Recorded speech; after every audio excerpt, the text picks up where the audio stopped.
بسم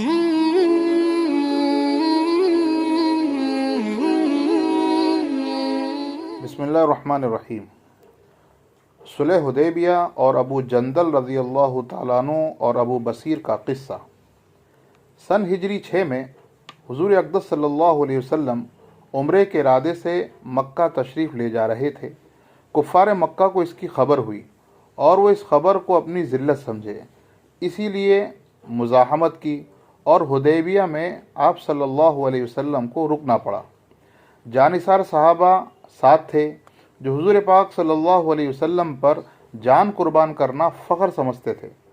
لڑنے کو تیار ہو گئے، مگر حضور پاک صلی اللہ علیہ وسلم نے مکہ والوں کی خاطر سے لڑنے کا ارادہ نہیں فرمایا اور صلح کی کوشش کی، اور باوجود صحابہ رضی اللہ عنہ مجمعین کی لڑائی پر مستعدی اور بہادری کے، حضور اکرم صلی اللہ علیہ وسلم نے دشمنوں کی اس قدر رعایت فرمائی کہ ان کی ہر شرط کو قبول فرما لیا۔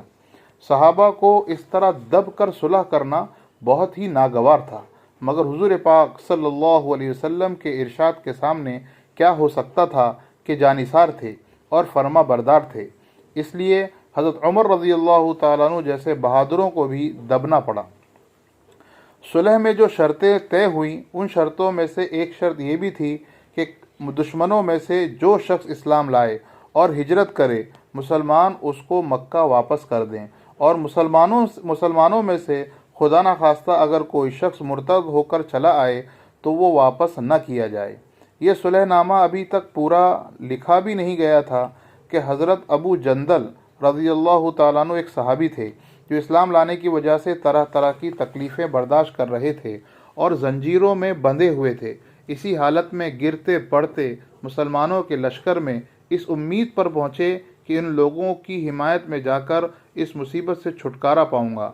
ان کے باپ سہیل نے، جو اس صلح نامے میں دشمنوں کی طرف سے وکیل تھے اور اس وقت تک مسلمان نہیں ہوئے تھے، فتح مکہ میں مسلمان ہوئے۔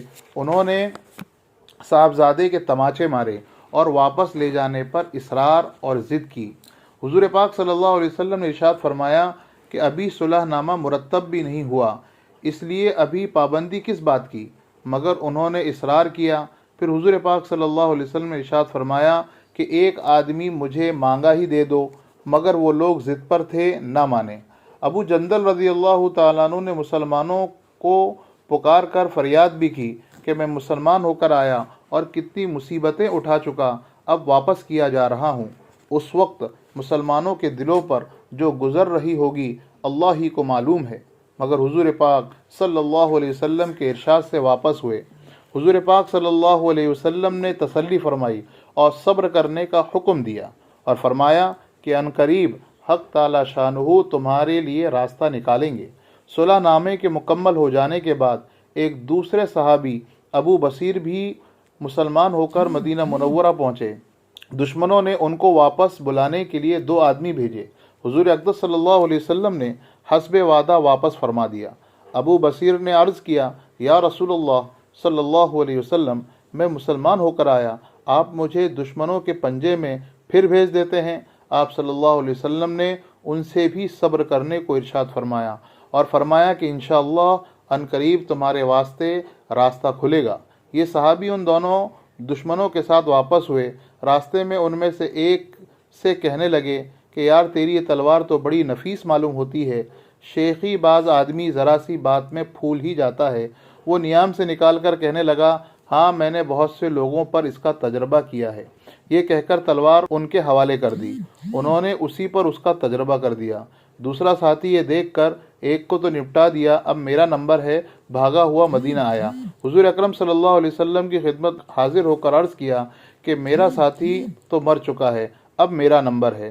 اس کے بعد ابو بصیر رضی اللہ تعالیٰ عنہ پہنچے اور عرض کیا کہ یا رسول اللہ، آپ اپنا وعدہ پورا فرما چکے ہیں، مجھے واپس کر دیا اور مجھ سے کوئی عہد ان لوگوں کا نہیں ہے جس کی ذمہ داری ہو، وہ مجھے میرے دین سے ہٹاتے ہیں، اس لیے میں نے یہ کیا۔ حضور پاک صلی اللہ علیہ وسلم نے فرمایا کہ لڑائی بھڑکانے والا ہے، کاش کوئی اس کا معین و مددگار ہوتا۔ وہ اس کلام سے سمجھ گئے کہ اب بھی اگر کوئی میری طلب میں آئے گا تو میں واپس کر دیا جاؤں گا، اس لیے وہاں سے چل کر سمندر کے کنارے ایک جگہ آ پڑے۔ مکہ والوں کو اس قصے کا حال معلوم ہوا تو ابو جندل رضی اللہ تعالیٰ عنہ بھی، جن کا قصہ پہلے گزرا، چھپ کر وہیں پہنچ گئے۔ اسی طرح جو شخص مسلمان ہوتا وہ ان کے ساتھ جا ملتا۔ چند روز میں یہ مختصر سی جماعت ہو گئی۔ جنگل میں جہاں نہ کھانے کا کوئی انتظام، نہ وہاں باغات، نہ آبادیاں، اس لیے ان لوگوں پر جو گزری ہوگی وہ اللہ تعالیٰ ہی کو معلوم ہے، مگر جن ظالموں کے ظلم سے پریشان ہو کر یہ لوگ بھاگتے تھے ان کا ناطقہ بند کر دیا۔ جو بھی قافلہ ادھر کو جاتا اس سے مقابلہ کرتے اور لڑتے، حتیٰ کہ دشمنوں نے پریشان ہو کر حضور پاک صلی اللہ علیہ وسلم کی خدمت میں عاجزی اور منت کر کے اللہ کا اور رشتہ داری کا واسطہ دے کر آدمی بھیجا کہ اس بے سری جماعت کو آپ اپنے پاس بلا لیں کہ یہ معاہدے میں تو داخل ہو جائیں اور ہمارے لیے آنے جانے کا راستہ کھلے۔ لکھا ہے کہ حضور پاک صلی اللہ علیہ وسلم کا اجازت نامہ جب ان حضرات کے پاس پہنچا تو ابو بصیر رضی اللہ تعالیٰ عنہ مرض الموت میں گرفتار تھے۔ حضور پاک صلی اللہ علیہ وسلم کا والا نامہ ہاتھ میں تھا کہ اسی حالت میں انتقال ہوا۔ انا للہ و انا الیہ راجعون، رضی اللہ عنہم ورضوا اجمعین۔ فائدہ: آدمی اگر اپنے دین پر پکا ہو، بشرطے کہ دین بھی سچا ہو، تو بڑی سی بڑی طاقت اس کو نہیں ہٹا سکتی، اور مسلمانوں کی مدد کا تو اللہ کا وعدہ ہے بشرطے کہ وہ مسلمان ہو۔ سبحان اللہ و بحمدہ، سبحانک اللہم و بحمدک، ونشہد ان لا الہ الا انت، ونستغفرک ونتوب الیک۔ سبحان ربک رب العزۃ عما یصفون، وسلام علی المرسلین، والحمد للہ رب العالمین۔